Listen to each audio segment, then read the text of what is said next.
Very good morning to everyone. And I want to start today with a small thought experiment. Don't worry, no pen needed, just your mind.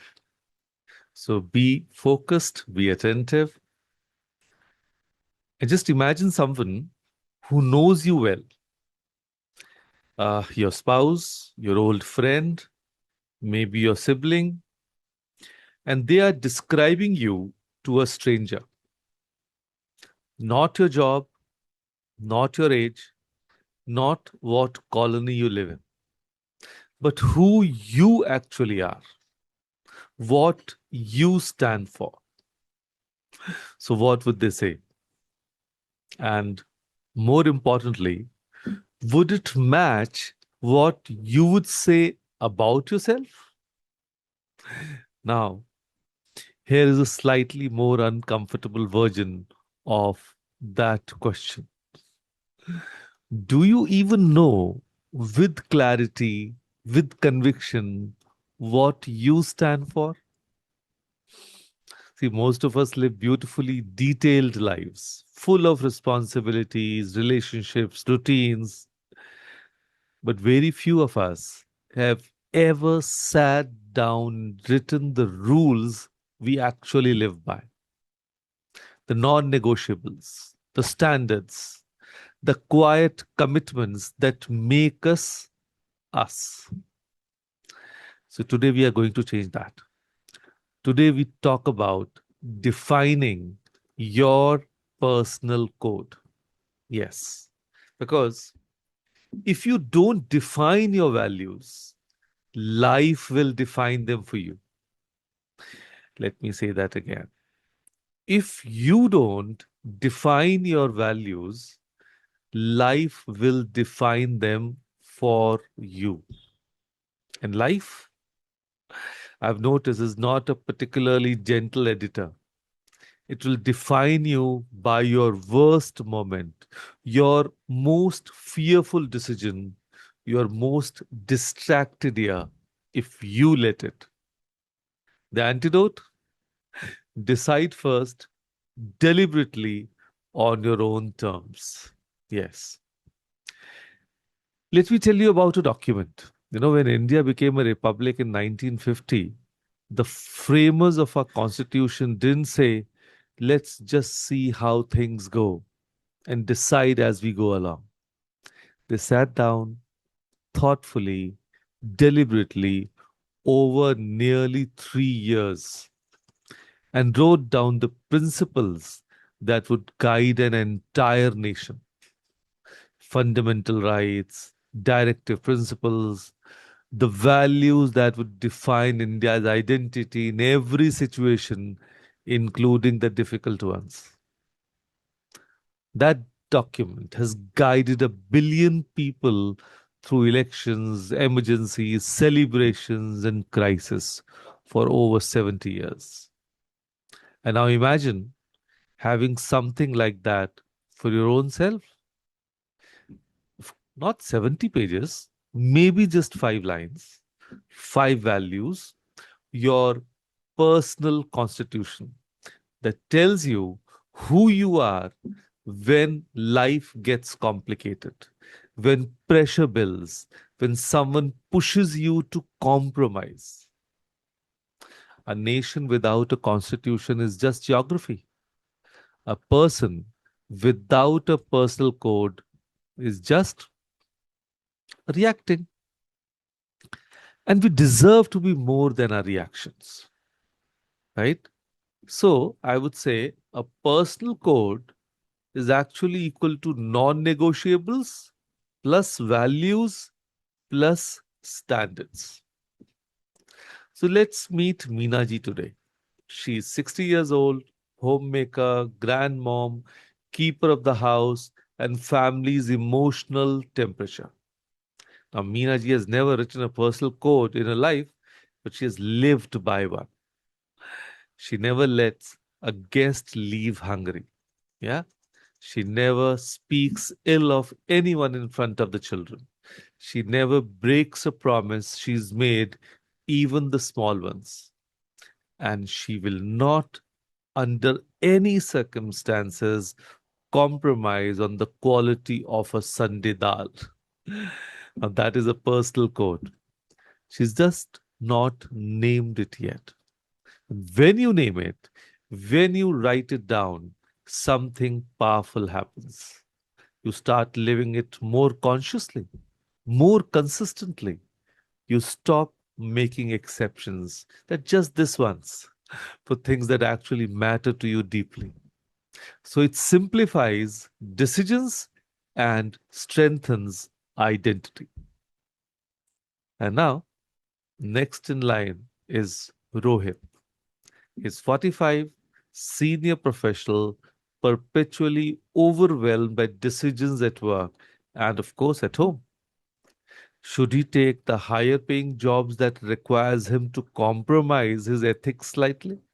Or should he say yes to the project that will mean missing his daughter's annual function again?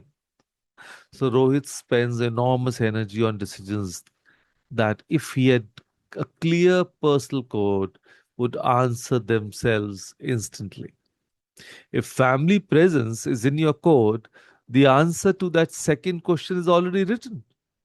If integrity over comfort is in your code, the first question answers itself before you even finish reading the offer letter. So, personal code is not a restriction, it is the greatest time saver you've ever known, because clarity clarity reduces confusion and pressure. And then there is Shalini, 39, working woman, navigating the beautiful chaos of career, children, and a society that has at least 14 opinions about how she should be doing both. And her sister, she thinks she works too much. Her manager, he thinks she's not ambitious enough. And on top of that, her mother in law, she has thoughts about her cooking schedule. Her college friends feel she's too serious now. She's lost the fun. But Shalini is exhausted, not from the work, but from the noise.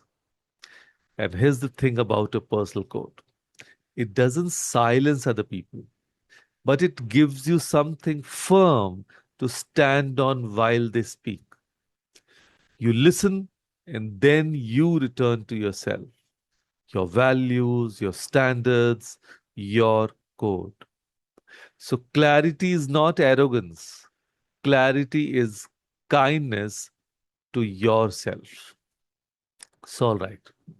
Now let's begin with the weekly activity. And this one, I promise you'll want to keep. Yes. And love to include it in your habit. So please take out a sheet of paper. And what I want you to do today, I want you to write your top five personal codes. Yes, top five. Five values or principles that when you read them, you feel like coming home. Things like honesty, discipline, compassion, simplicity, or courage, presence, or respect. But of course, in your own words, from your life. So I'm giving you 30 seconds. Please write your top five personal codes. And once you are done, please mention it in the chat box so that we can move further.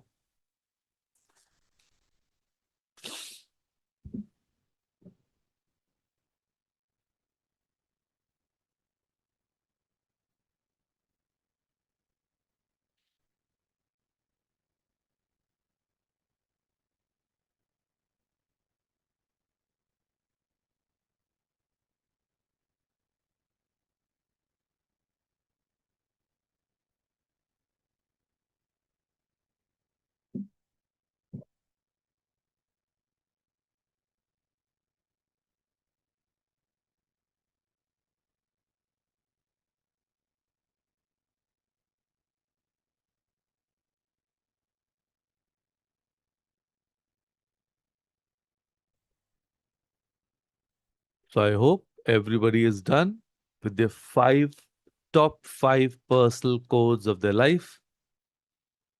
And now the next part is when actually it makes this whole exercise real. Now, what I want you to do is for each value that you have written, write one behavior that proves it.